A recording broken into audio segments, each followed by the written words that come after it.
Hello, my name is Ranjana Maharaj. I'm the Deputy Director for the City of Richmond's Community Services Recreation Division. I would like to welcome you to a virtual Black History Month celebration program. This program is brought to you in collaboration with College Prep and Caliber School. This year, due to the pandemic, we are bringing you a virtual program. Next year, we hope to return to an in-person program. This year's program includes guest speakers, Richmond's history, dance and poetry, and other fun activities. We hope you enjoy the program we are bringing to you, and we hope to see you next year in an in-person program. My name's Naila Thompson. I'm a physician and I work in Oakland. I'm a primary care physician, which means I have my set of patients, adult patients who I'm their doctor. I also teach young doctors. I teach a residency and a fellowship program, so I'm the program director there. And I help young doctors as they are coming out of medical school and gaining additional training. I also have a blood pressure clinic. I'm a hypertension specialist. And I focus on the health disparities, which means differences we see in our African American community. And finally, I think in the community, I do all those things, but I also volunteer. I think it's really important to help people focus on their health and stay healthy rather than getting sick and then dealing with it. And I also work really hard on projects like these where I can expose youth to doctors and other healthcare professionals that look like them so they can know the possibilities that they can do whatever they want to do when they grow up. Hi, my name is Kamaya, and when and why did you choose your profession? Hi, Kamaya. That's a great question. So honestly, I chose to go into medical school when I was already in college. I started college actually thinking I was going to do electrical engineering, but my younger sister got sick with type 1 diabetes. And as I watched her struggle with her diabetes, I decided that I wanted to become a doctor to help others with diabetes to live their healthiest life. And sadly, when I was in med school, my sister passed away, but I decided I was going to keep fighting and I wasn't going to give up to really honor her legacy and help others with diabetes and other medical conditions. So that's what I try to do every day. What does Black History Month mean to you? Hi, Renila. That's a great question. For me, I think Black History Month is a time first that I reflect upon the history of African Americans in this country and the strength and resilience that our communities have shown despite barriers and challenges. That really inspires me to continue to make a difference for myself, for my son, and for children like you, that we can try and work towards a time when really the color of our skin or where we live will not determine differences that we have to face. I think the next part of Black History Month is really to celebrate and acknowledge the many contributions that our communities have made that often may not be celebrated, which have to do with science. When we look at even the science related to the COVID-19 vaccine was developed by a Black woman, what has to do with music, which is one of my favorite things in the many African American artists. And then finally, I think Black History Month is a time that I can hope again that in the future things will be different, that my son will not be really judged by what he looks like, but just on the character that he shows. So it's a really special time. And I also just want to say that I think while February is Black History Month, I think it's important to do these things all year round.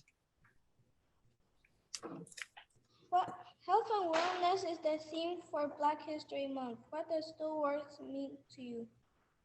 Hi, Ian. That's a great question because I think it's really important for all of us to do our best to live our healthiest lives. And especially for me as a doctor, I really can't take good care of others if I don't take care of myself first. So in general, the things I think about with health and wellness have to do with what I'm eating and what I'm putting into my body, making sure I'm eating mostly fresh fruits and vegetables, and drinking lots of water and avoiding other things that aren't as healthy for me, with exercise and trying to do that regularly, make it a regular part of my life. And then also thinking about my mental and spiritual health and make sure I take those things into account as well. And so making sure I do things to help manage my stress into things that I enjoy, like listening to music and dancing and being silly, those kind of things, and playing with my son for me are important for my health and wellness. So I think it's important for all of us to think about what things make us happy and do those things. Hi, Harmony. Hi, my name is Harmony. What advice would you give to kids like me? Hi, Harmony. Wow, that's a great question. I think I would tell kids like you to, first of all, to really learn to love yourself. And I know when you're young, that's hard. You try and maybe fit in and things like that. But I think it's important to recognize what makes each of us special. And that's something that it probably took me a longer amount of time to figure out. I would encourage you to read more books. I think today with technology, we watch TV a lot and we play computer and games, but reading is really important and helps with our kind of intelligence. And so I would really encourage you to read and find things that you love to read and read as much as you can. Do things that you love. Find things that you're interested in, whether that be with your studies or with sports, with hobbies, because especially during this pandemic, things have been tough. And so we really have to find things that can bring us some joy. And then finally, the last thing I'll say is take care of yourself and your body. And so that goes back to making sure that we're putting healthy things into our body so that our body can perform in school and with our sports or other things that we have to do. Okay. Thank you, Harmony. Thank you, Dr. Thompson. You're very welcome. Greetings, my name is Dimlis Johnson III, and I currently serve as the Vice Mayor of Richmond, California. In addition to serving as the Vice Mayor, I also serve as the California Policy and Government Relations Manager for Jumpstart for Young Children Incorporated. What Black history means to me is very much centered on what its founder, Carter G. Woodson, intended in 1926 when he designated the week of President Abraham Lincoln and Frederick Douglass's birthday as what was then known as Negro History Week. And that is to take time during the year to study how people of African descent has fared in the previous year in comparison to years before, as to create a plan on achieving and maintaining freedom. So the theme of health and wellness. What that means to me is achieving prosperity in everything, including but not limited to mental health, emotional health, and physical health. Thank you. Once again, my name is Dimlis Johnson III, and happy Black History Month. Hey everybody, my name is Joey Smith, and I am a Richmond resident since 2004.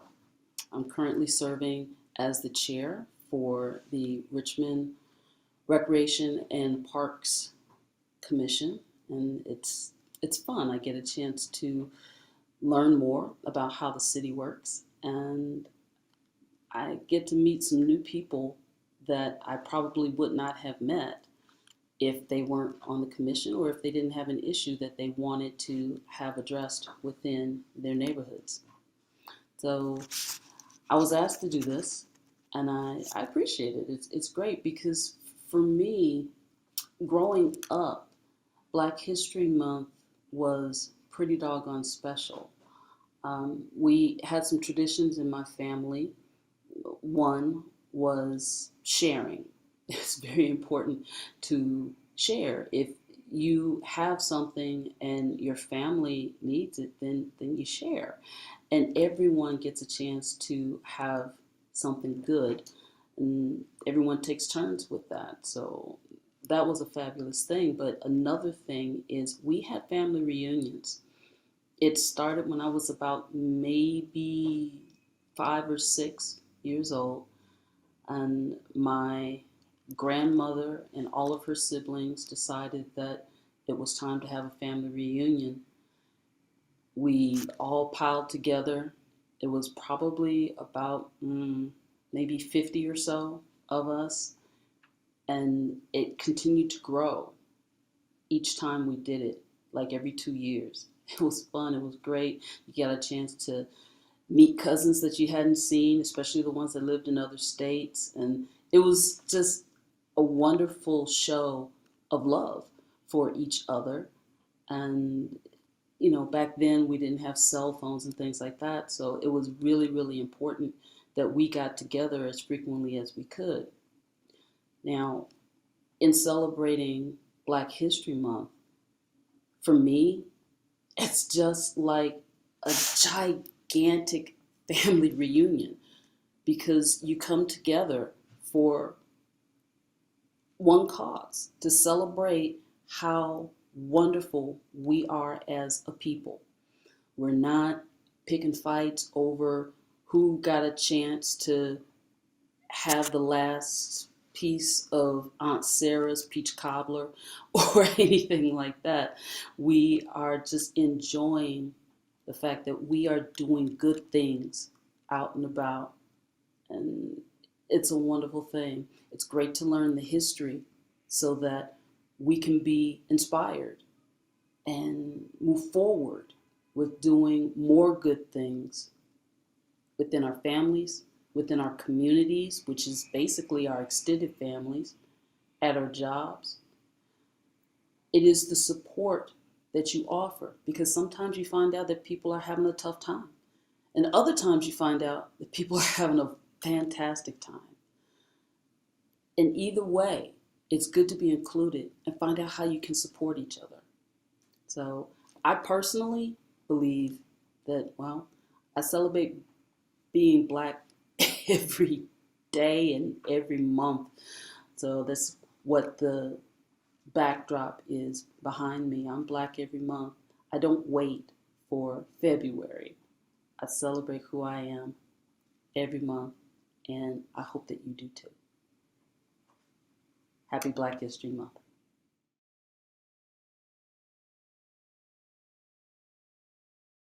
I'm a Richmond City Council member. I'm one out of 7 people that help make decisions in the city, whether it's passing new laws or addressing my constituents' concerns. And on top of that, I'm a community organizer where I work to bring people together to get power numbers to work on issues that are impacting them, but at the same time see what those solutions are. Sometimes it's housing, sometimes it's worker justice, sometimes it's youth justice, but the important thing is that people come together to push for solutions for those issues so they can feel like they're in a better community.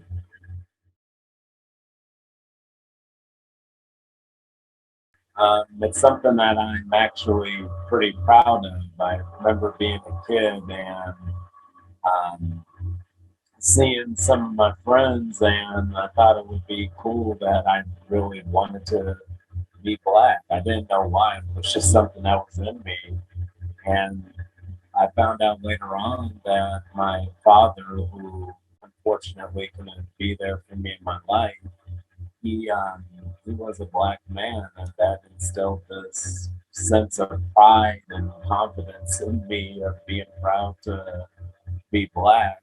And there was also some challenges with it too, because sometimes not everybody really identified me as somebody who was of Black descent. I was always kind of a question mark to people in terms of what my nationality was.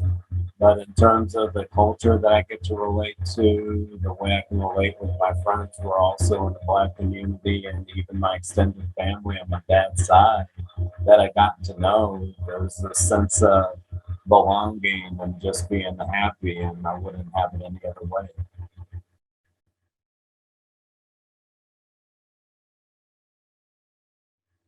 Well, unfortunately, not that my dad didn't want to be there for me, but he couldn't be there for me in my life when I grew up. So it was my mom that was there for me from beginning to now. And one of the values that she always tried to instill in me is have conversations with me about very tough topics, but she instilled that trust is important, and not only trust, but earning someone's trust and maintaining that trust is important. She also instilled in me on just being a general good and decent person. Like, always ask me, well, Melvin, how do you want to be treated? Well, if you want to be treated a certain way, if you want people to be good to you or have people be respectful to you, then you should do the same thing and give that back to other people. And that's something that I continue today, because sometimes life can be difficult and sometimes there's a lot of issues that we all face, but no matter what you're going through or whatever issues or feelings you may be feeling, always giving somebody the respect that you would want somebody to give to you is very important. And that's something I still carry with me today. All right, everybody. So my name is Jasmine DeVille. I'm with Caliber Beta Academy as the assistant principal here. And I have 3 amazing students in 4th grade at Caliber Beta Academy. Would you like to introduce yourself? I'm Carter Thompson. I'm Omari. I'm Malay Lawson. And these are the students that we are going to have interview you today. They've been preparing questions and we are so happy and excited to be here with you. I am excited to be here. Nice to meet all of you. Nice to meet you too. All right, first question. What do you do for a living?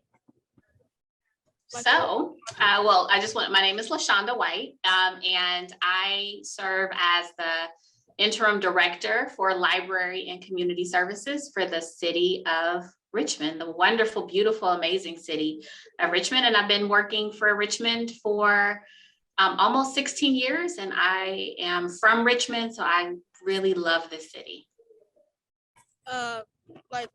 What are your hobbies? What are my hobbies? So I have 2 children. I have 2 girls, 6 and 9, and many of my hobbies connect with their hobbies. So I love spending time with my babies. And we like to just be outside as much as possible. So I'm super excited about the weather, even though I know we need rain. So we've been enjoying going to the park and try and just take them to different places and to be able to explore and learn new things. I love spending time with my family and my friends. And I do like watching TV sometimes and reading books and just hanging out. Next question. Why did you choose your position, I think? Profession. Yeah, profession. That's a great question. So as I stated, I am from Richmond and really love the city. And so I went to undergrad at UC Berkeley and didn't really know what I wanted to do. I initially wanted to be a doctor and went through a lot of pre-med classes to prepare myself to be a doctor because I wanted to come back to my community and help people. And I thought medicine was a good way to do that. After undergrad, I was like, I don't want to really be a doctor. What else can I do?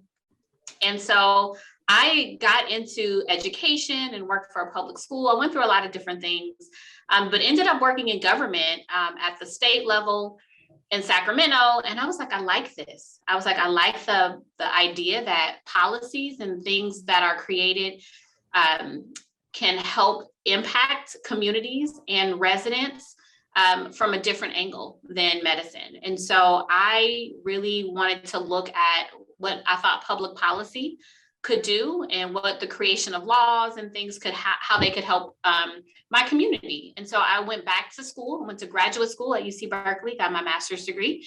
And after that came I decided that I wanted to do local government because I felt like that was the better place to really connect with community and still provide support. So I came straight to the city of Richmond after I graduated from graduate school and have been here ever since. But it really is important to me to help a community that I believe helped raise me and that I am so fond of, and just want to be a support to residents here in the city of Richmond. My question is, how and what does Black History mean to you, and how does it affect you? What does Black history mean to me? I think that is a really amazing question. First, I want to say Black history, it's not just a month to me. It is something that I celebrate and acknowledge every single day. And I believe that Black history is the ability for us to celebrate ourselves, so each of us individually, but also our ancestors. It allows us to celebrate people in our own family, and as well as those that we've only read about in books. We can celebrate those that we know and those that are unknown. There are a lot of unknown folks who have done a lot of work to promote Black history and to do things that help us be where we are today that we may have never heard about. So really acknowledging some of our unsung heroes. It also allows us to celebrate a history that includes struggle, perseverance, creativity, beauty, and victory. I believe that it allows us, Black history allows us to celebrate how much we are connected, but also celebrate our differences all at the same time. And so I feel like it's a time that we can celebrate our past, acknowledge that past, but also being very centered in our present and where we are today and what changes we need to make and how we need to continue to move forward in our future. And finally, it's a space and a time for us to remember the past, but also to dream about a better future. Thank you. Thank you. You're welcome. When you're doing, is there any laws that you would want to enforce in Richmond? Really good questions. So there are a number of things that I think that I know our city council and members of our community, whether that be faith-based, the world of education, our community-based organizations like our nonprofits, our elected officials. I think a lot of folks or individuals are thinking about certain things that can help impact Richmond residents. So that includes everything from housing. I think that's a big issue right now, and making sure we have not only an adequate number of housing available for our residents at different income levels, but also that housing that is quality housing, and making sure people have access to that. We want to make sure people have access to quality, good paying jobs so that they can meet the basic needs of their families. Want people to have access to things like healthy fruits and vegetables, right? And so more grocery stores and things like that are corner stores that have access to those things. Also want to make sure people have what they need with regards to access to transportation and technology. I think we found out through the pandemic that technology is a huge issue for a lot of our young people and families, and being able to access what they need. And so there's just a number of things that as a city we're working on, making sure we have enough services to support our young people. So that's something that I work on. I'm trying to get more funding to support organizations, whether that be government organizations or nonprofits that support our young people to be able to live their absolute best lives. So just some ideas. Thank you. We have a new student that just arrived with us, an amazing middle schooler of ours. You want to introduce yourself? Hi, my name is Ryan Hawkins Collins. I'm in 5th grade. So, yeah. Nice to meet you, young man. Ryan, would you like to ask the question that's to left? Leah, is it number 10? Yeah, number 10. What does being a Black woman mean to you? Being a Black woman means everything to me. It is a huge part of my identity. It is the part that people see when they first meet me, right? There's a lot of other pieces, like I'm a mom, I'm a wife, I'm a daughter.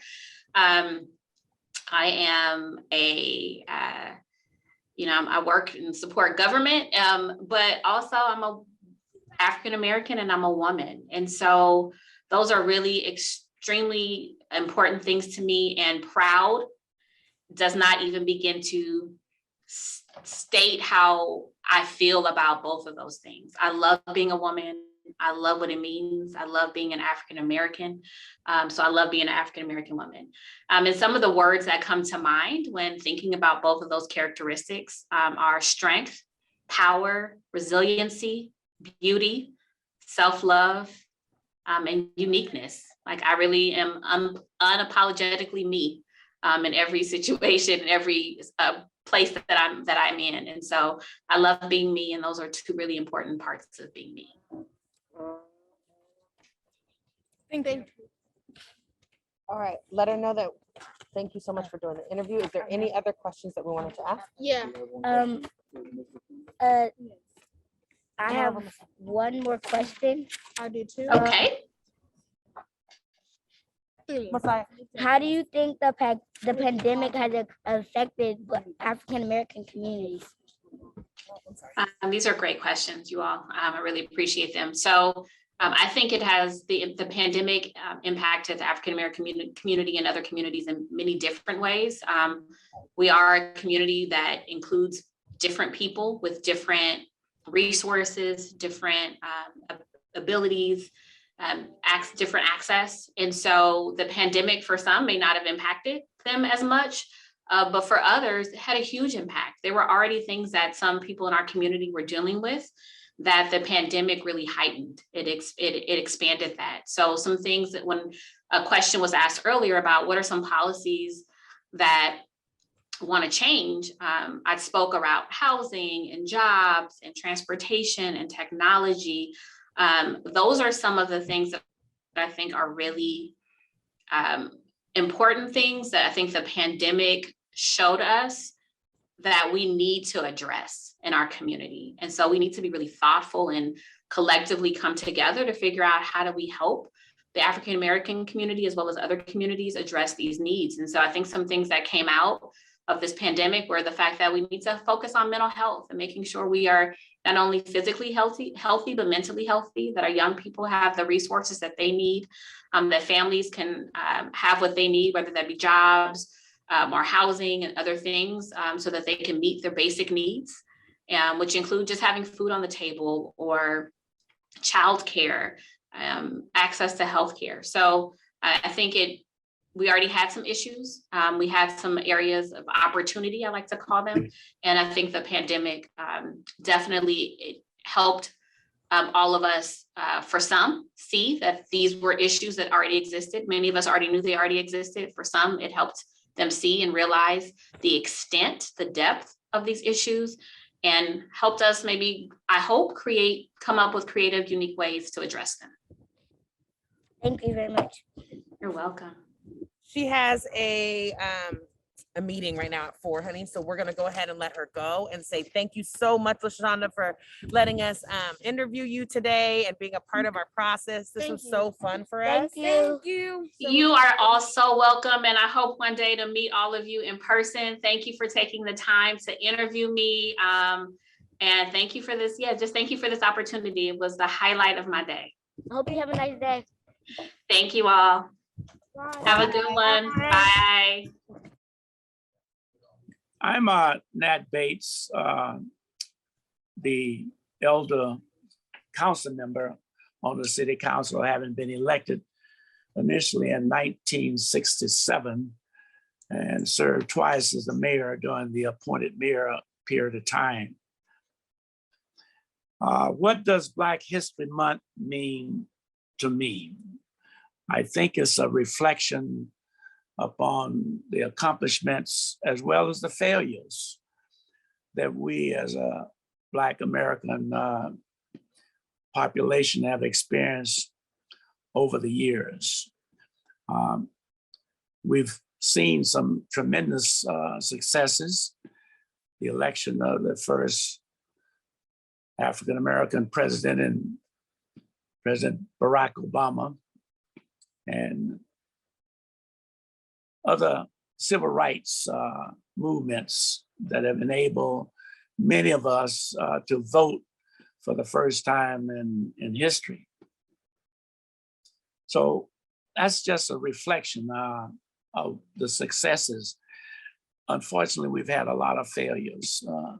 Black on Black crime is a serious matter that have caused and taken the lives of many of our young people especially. And it's something that we have to work hard to eradicate and improve upon. I was asked also, what are the family traditions did you learn growing up? In my case, I was a single parent youngster. My mother was 16 when I was born. I never knew my father to any great extent. Father figures to me were my baseball coach, a gentleman by the name of Gene Core, Irish American, Charlie Reed, recreation directors. And those individuals that were athletic in my life became, to a large extent, my father figure. And my mother, of course, substituting for father, also became a strong mother figure and a father figure. And in terms of instilling in me the importance of honesty, integrity, family values. If you say you're going to do something, do it. So those were the values that my parents instilled in me. The other question was, what have you accomplished as a council member that you're most proud of? Having been on the council some 4 decades, there are so many areas of success that I'm very proud of. But I think, reflecting back, one of the proudest moments I had was when I first got on the city council. There was a tremendous racism in the city of Richmond. For an example, we had several departments. We had a redevelopment department.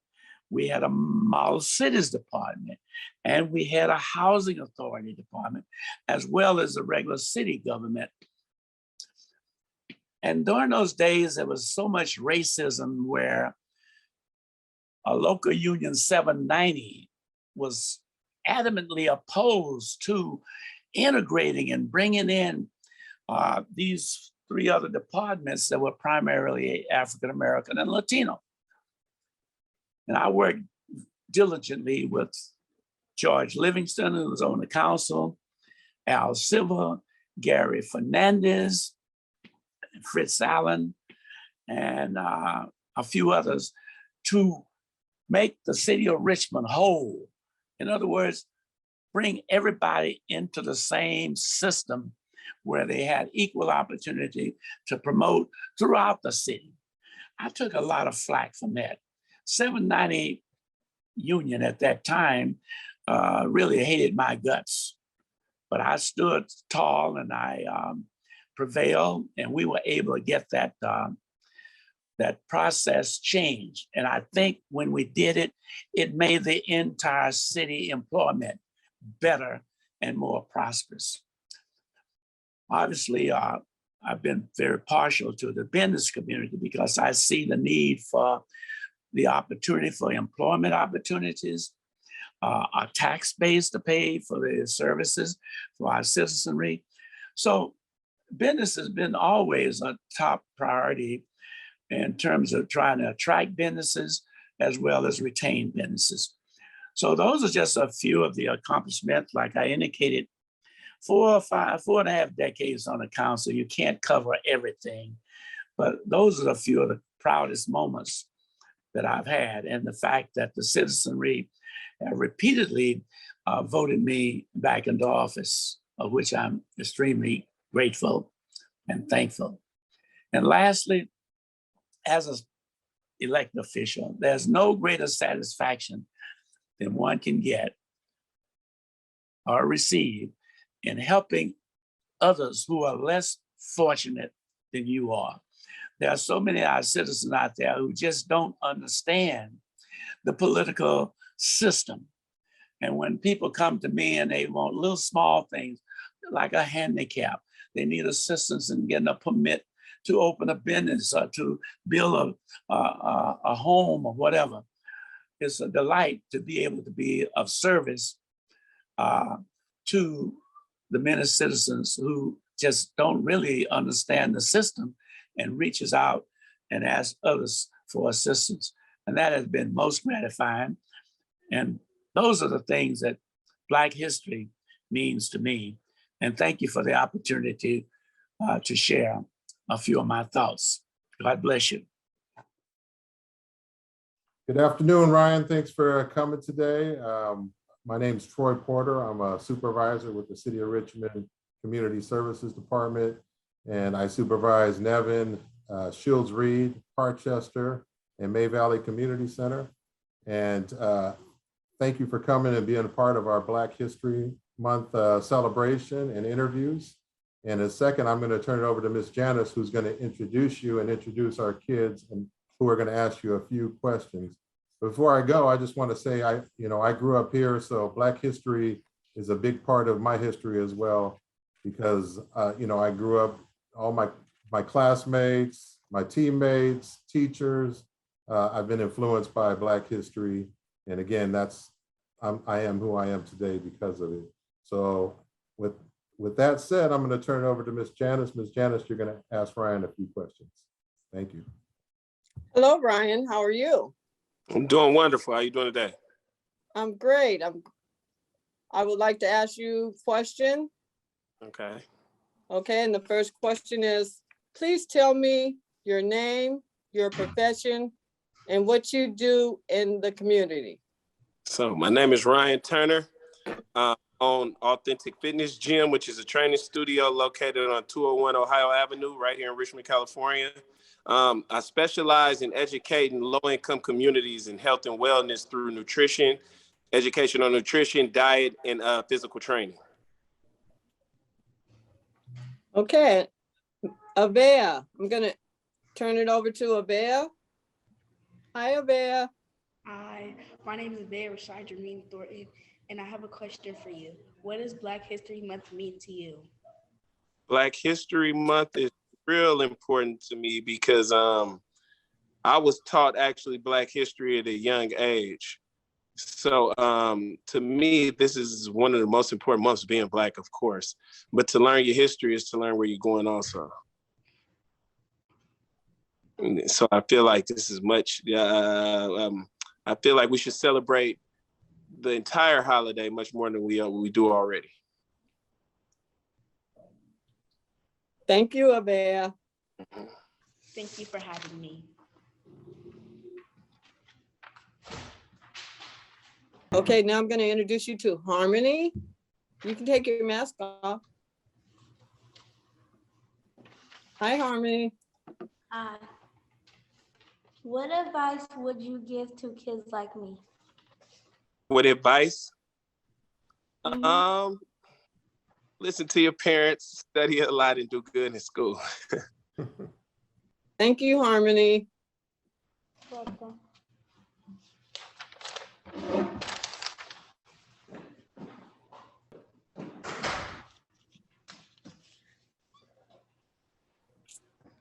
This is Kamaya. Hi, Kamaya.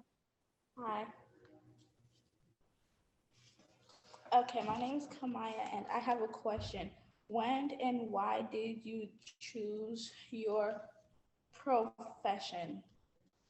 So what happened was when I started to study and look around at health and wellness, I noticed everybody in my family was on medication, and they were taking medicine for issues related to their illnesses and diseases that could have been prevented by just taking a walk every day and changing their diet. So when I saw that this was a problem in my community, I wanted to offer some help and some education to change this problem. Thank you, Kamaya.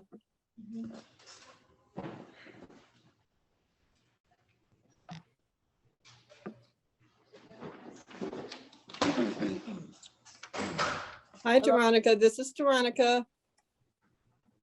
Hello, my name is Veronica. I gotta ask a question. Health and a wellness is a theme of Black History Month. What does those words mean to you? So health and wellness is very important.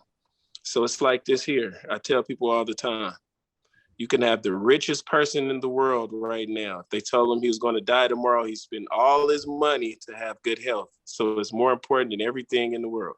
Your health. You can't do anything without good health. You couldn't get up in the bed in the morning to handle your business or go to school or grow without good health. So it's very important. Thank you. Thank you, Veronica. Thank you so much, Ryan. Thank you for having us on to speak with you about Black History Month. Appreciate it. Thank you for having me. Pleasure.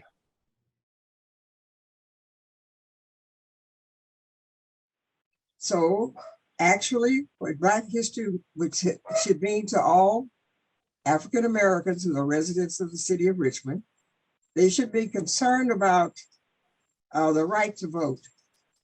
They should be getting out and telling people about voting.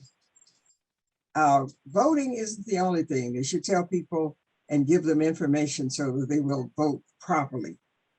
The other problem that we have in Richmond that would help us celebrate Black history is if they would work to close the students' gap, the high Wi-Fi and computers and all that kind of stuff. And the thing that hurts us the most is the money and politics. The more money you have, you can buy elections, which hurts our people more than anything else. So we should be fighting to get money out of politics. I think all residents could do that. They could all help and get out. If each one tell one, we'll get this over. There's a lot that we can do, and if we organize and stay together, that would help us more to celebrate Black History Month. Just having programs and not having information get out like this particular program is not just having dance and singing, it's actually having people hear about other things that's happening and how they can get involved. I hope that answered your question.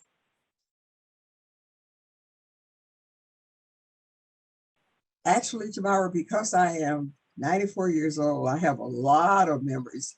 And I think back on my childhood. And the one thing that I remember that I think would have something to do with Black history. I lived in segregated South in Texas. And my mom and I were on our way to California by train.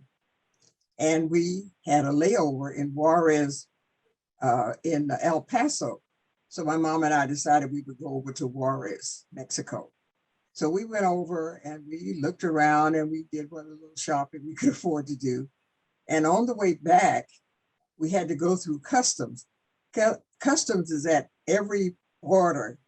That's an entrance to the United States. And they want to check and see if you can really come here and all that sort of thing. So the custom agent asked me for my nationality. And I replied, Negro. And he said, you are an American. That was the first time I'd had anybody tell me that I was an American. And so I'll always remember that. That's one of my childhood memories. For, I don't want any of our young Black people to not know you are an American and you're entitled to every right that anybody else has in this country. Don't let them take it away from you. Thank you. Hi, my name is Isaac and I go to Caliber Beta School. Dreams by Langston Hughes. Hold fast to dreams. For if dreams die, life is a broken-winged bird that cannot fly. Hold fast to dreams. For when dreams go, life is a barren field, frozen with snow.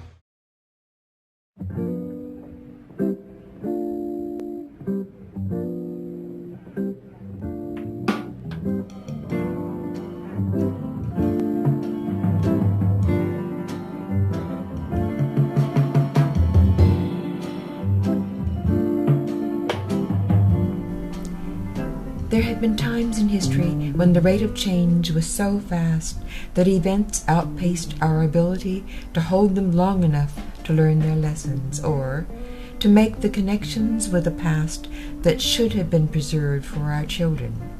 We've lived in such a time. It was the soul-searing, change-producing period of World War II.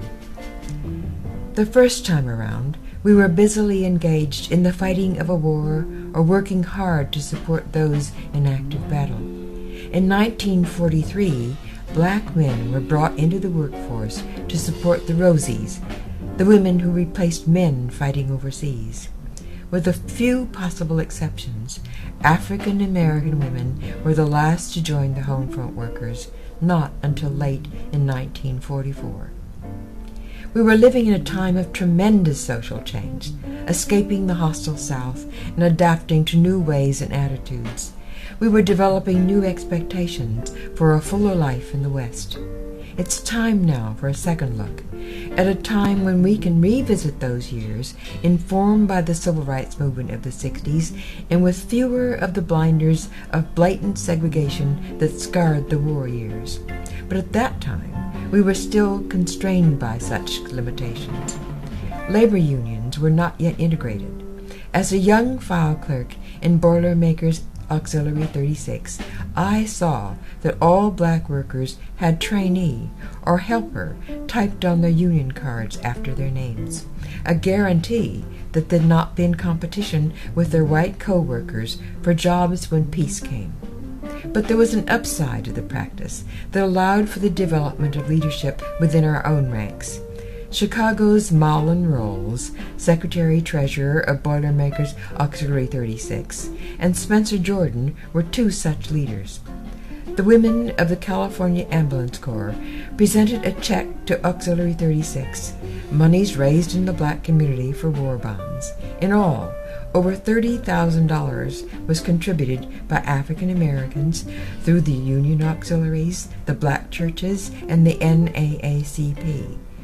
Think of that in terms of today's dollars, perhaps something over $1 million, at a time when salaries averaged about $49 a week. The launching of the SS Robert S. Abbott, named for the publisher of the Chicago Defender, was the social event of that year and brought many who traveled from faraway Chicago to celebrate the occasion with a huge banquet, after parties, and emerging national entertainers, Lena Horne among them. In addition, the SS Harriet Tubman and the SS George Washington Carver were built and launched in the Kaiser shipyards. We built 4 ships named for historically black colleges, Xavier, Talladega, Fisk, and Lane, the SS Ethiopia and the SS Toussaint Louverture, named for the black Napoleon of Haiti, the former slave who led the Haitian Revolution to victory at the end of the 18th century. It was, indeed, a time of pride and purpose.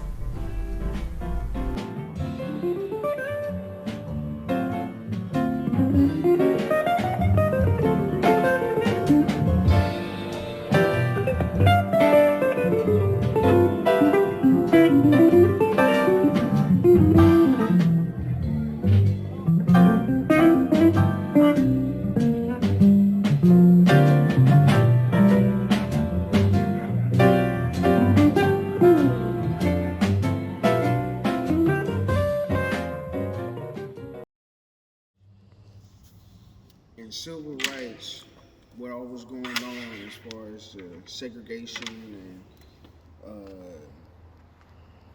blacks and whites not mingling, what was some of the stuff that they went through back then that's similar to some of the stuff that we still going through today?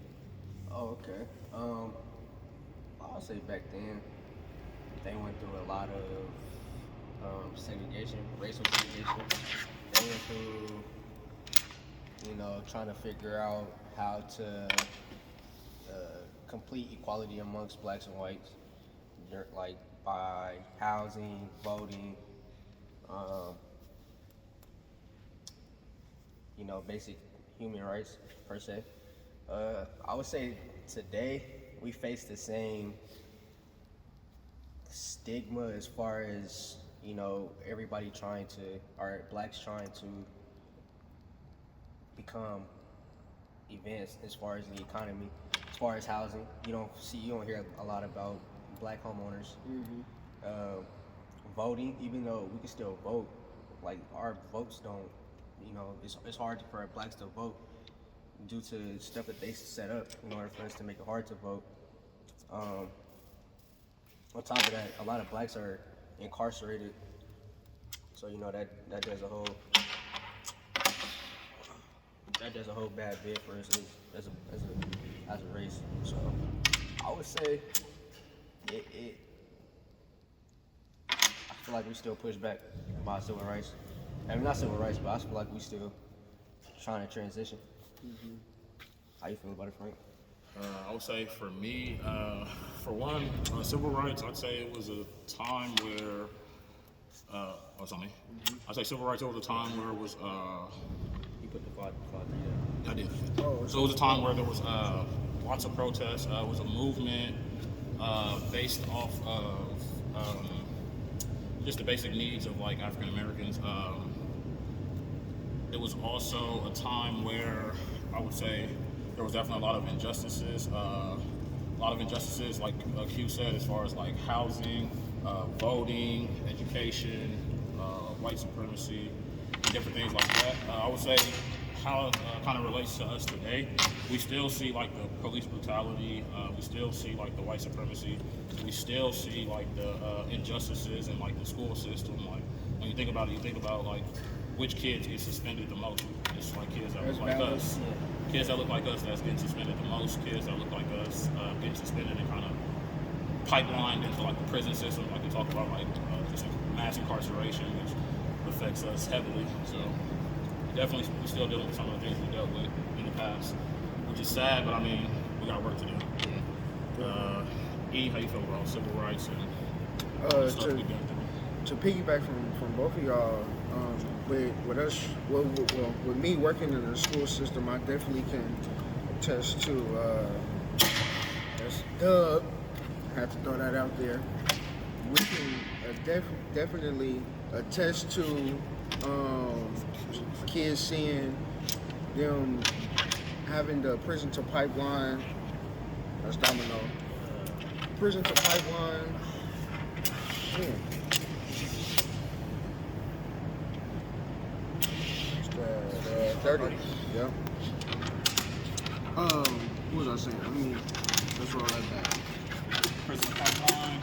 I was gonna say, me working in the school system, I can definitely, I see it more because I'm right there hands-on with African American students and them getting in trouble and having to get called to administration. Like, it's still some of the same things as far as the teachers and certain students of color having certain situations of they not doing certain things in class, or they being disruptive in class and just getting sent out and on referrals and suspensions or whatever. But you don't see that in other certain ethnicities within the school system. So it's definitely similar, and like you said, we still do have work to do. And not only in like segregation and stuff, but now even within the pandemic, like we're kind of forced to do certain things to our bodies that we don't really want to do, and you know, as our race, I do believe we do have to stand up for it. I think that's my take on it.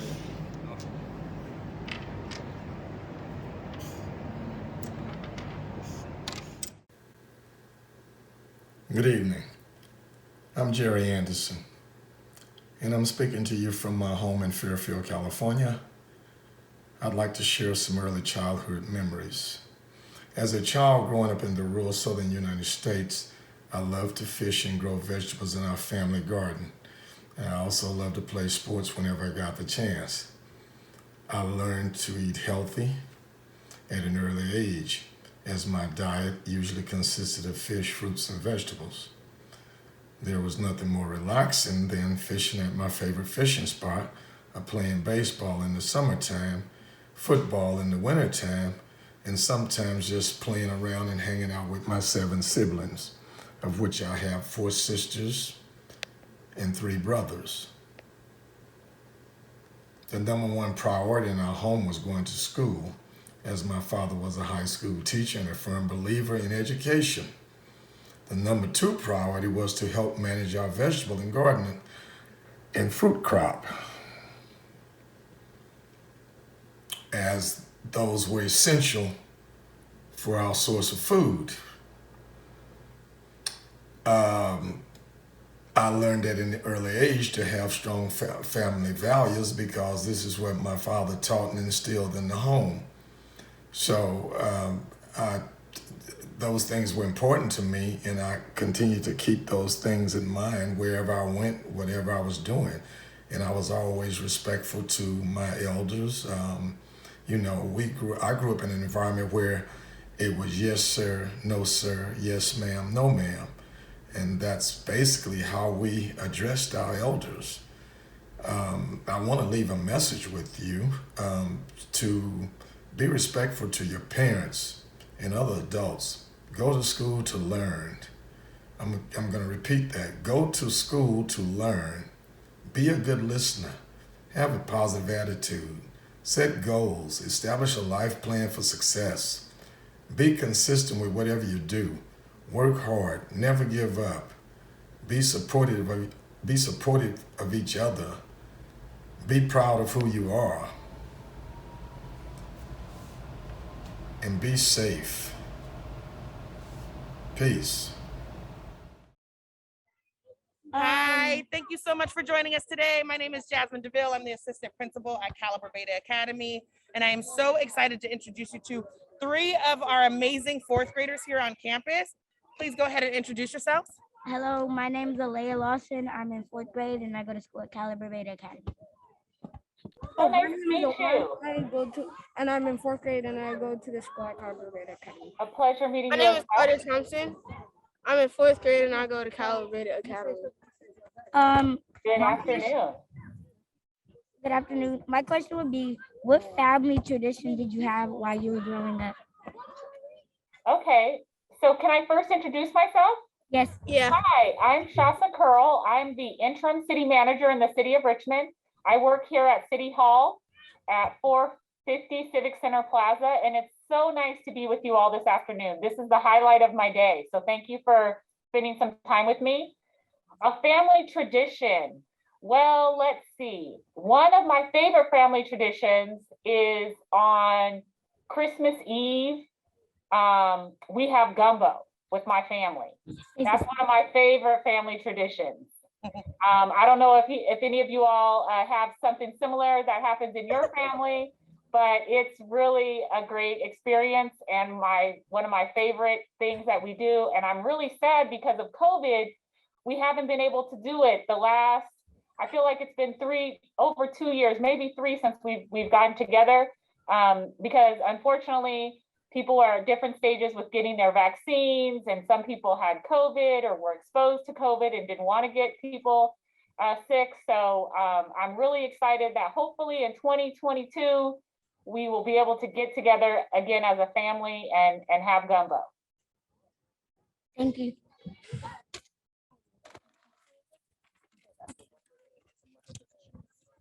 If I may ask, we would like to know, what is your name and what is your position?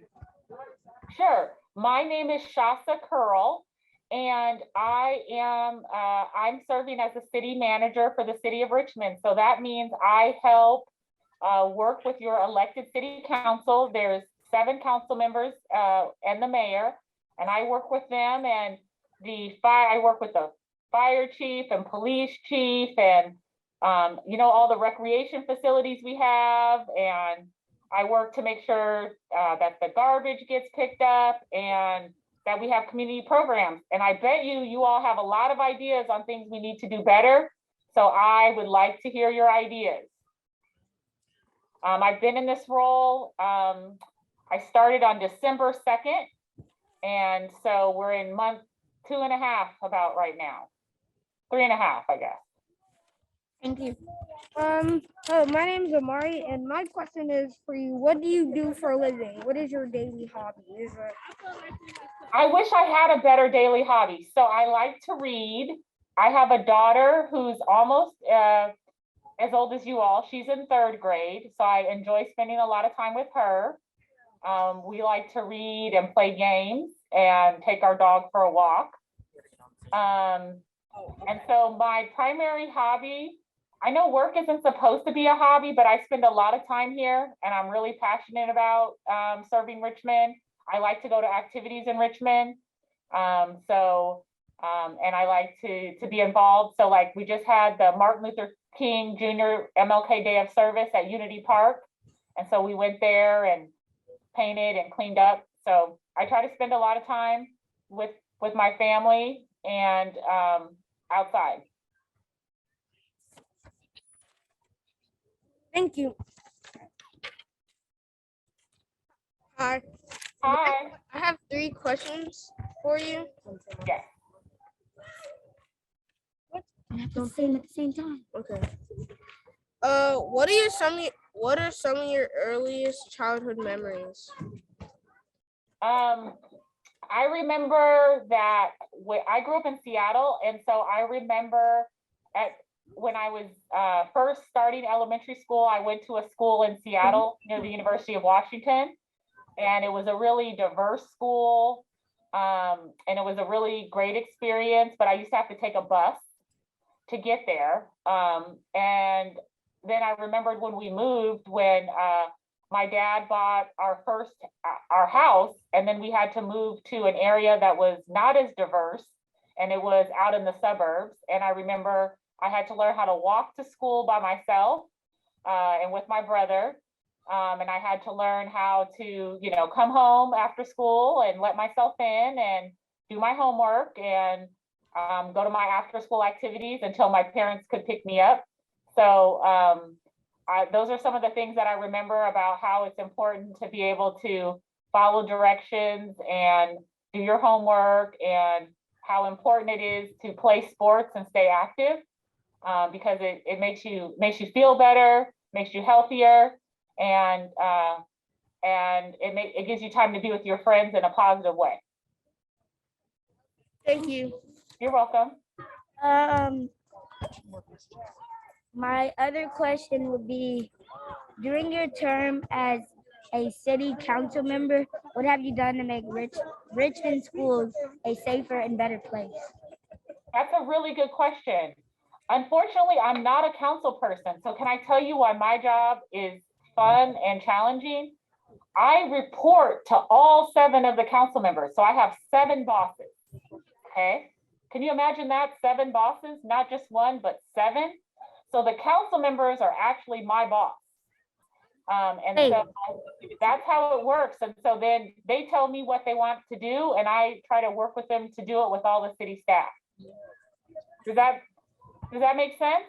Yes. And if you guys ever want to have a field trip and come down to Civic Center, we'd love to have you. Okay? Thank you. Or we could even do like a Zoom thing where we walk around and I can show you what things look like. Yeah. Can you turn it up? Okay, we can work on that. We can go in the cafeteria if you want to move. Okay. No, I'm just saying. My question is, what do you think about when you hear Black History Month? It makes me really proud. I like to always tell my daughter that she has Black girl magic.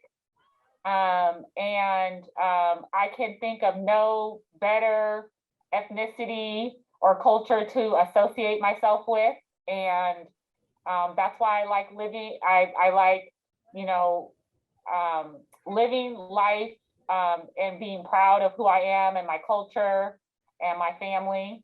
And that's what I think about with Black history. And I think how we have, through our time here in America, and looking at things like, there's something called the 1619 Project that I think is really interesting. And so I think it's a really good way for us to explore our past and think about how we want to move forward in the future, and not let anyone define us except for our individual selves, because we're all really different. We all have different ideas and different backgrounds, but what we all have in common is how beautiful and magical it is to be Black people in Black History Month.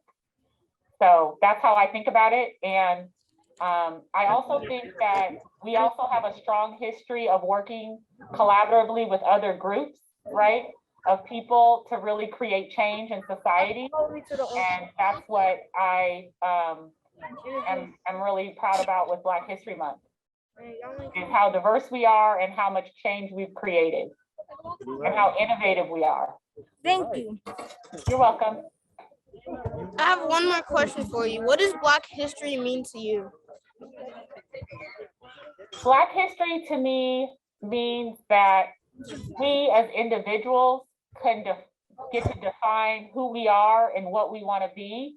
And we don't let anyone limit our possibilities or what we believe we can achieve in life.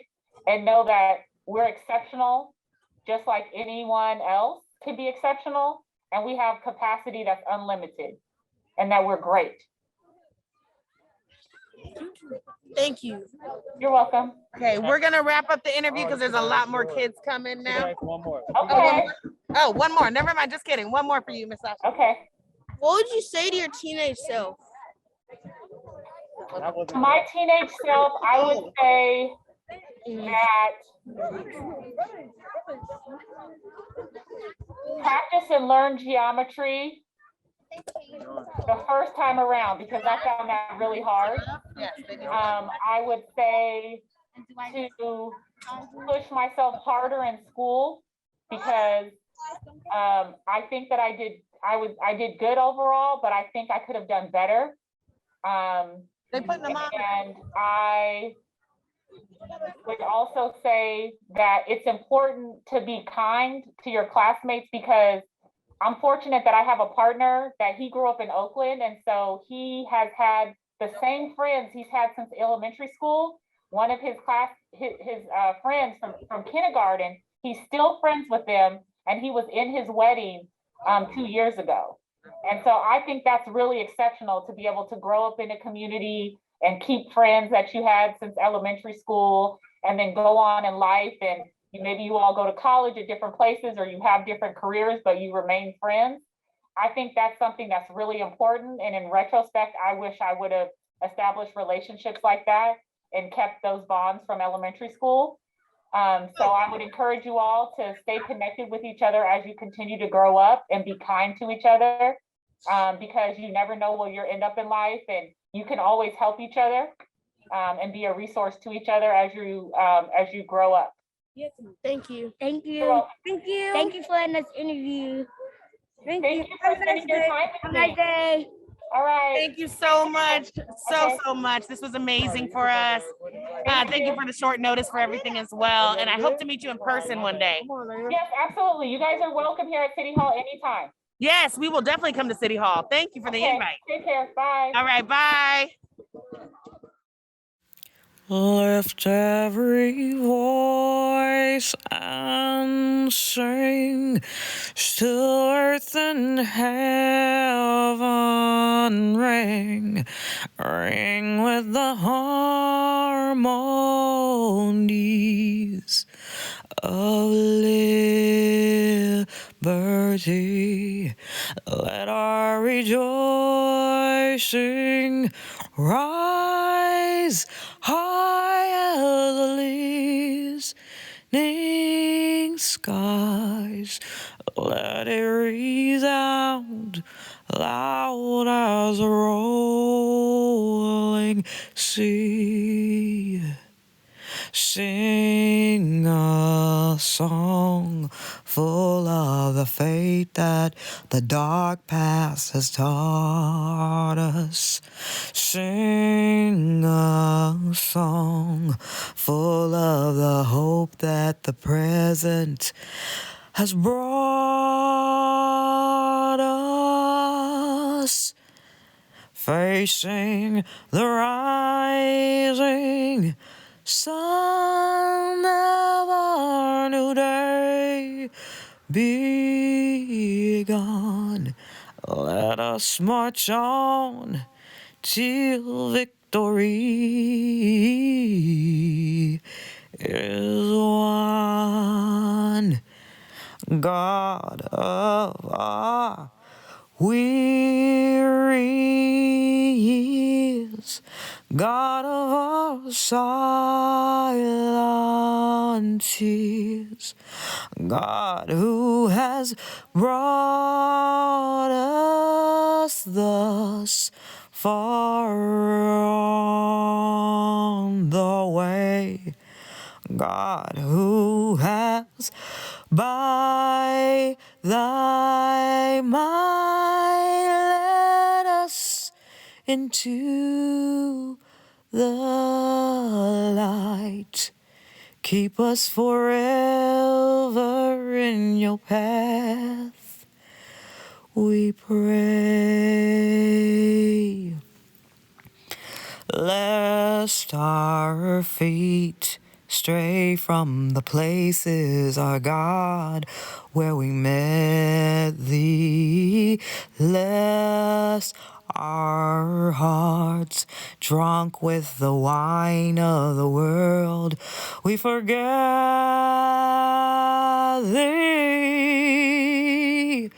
Shadowed beneath thy hand, may we forever stand true to our God, true to our native